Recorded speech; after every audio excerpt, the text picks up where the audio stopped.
ওখানে বক্তৃতা দেওয়া দরকার ইংরেজিতে, এরকম যেন যোগ্যতা অর্জন করি। তো সেটা অধ্যাপক আমাকে দিয়েছেন। আমি 4টা গার্লস ক্যাডেট কলেজে বাৎসরিক ক্রীড়া অনুষ্ঠানে প্রধান অতিথি ছিলাম 2010-11 সালে।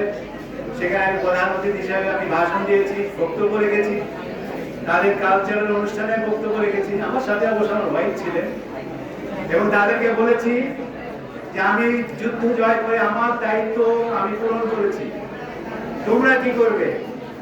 আমি তাদেরকে বলেছিলাম, সাজেশন দিয়েছিলাম, যেটা তোমাদেরকে বলছি, যে ইন্টার গ্যালাকটিক্যাল যে মাইগ্রেশন হবে, গ্রহ থেকে গ্রহান্তরে যখন মানুষ যাত্রা করবে, সেই প্রথম ফ্লাইটে এসিল হাই স্কুলের ছাত্ররা যেন বোর্ড করে, যেন সেই প্লেনে ওঠে। এই প্রতিজ্ঞা করতে হবে। এই প্রতিজ্ঞা করলে তো, করবে কিনা? Yes or no? এই তোমাদের আওয়াজ এই নদী পানকুচি নদী ক্রস করলো না, ঢাকায় পৌঁছানো চাই। আরো জোরে আওয়াজ করতে হবে, জোরে দিতে হবে, তাহলে বুঝবো যে তোমরা সত্যিকার অর্থে প্রতিজ্ঞাবদ্ধ।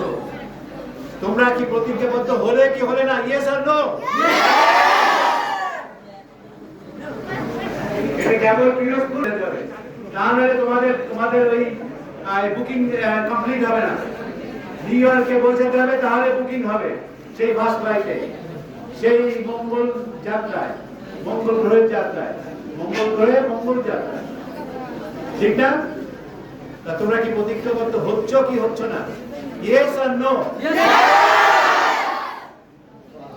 বুড়িগঙ্গার কাছাকাছি, বুড়িগঙ্গার কাছাকাছি আরো জোরে আমার চাই। নিউ ইয়র্কে পৌঁছাতে চাই, নিউ ইয়র্কে পৌঁছাতে চাই, ইলন মাস্কের কাছে পৌঁছাতে চাই। বলো, এ চাও কি চাও না? চাও কি চাও?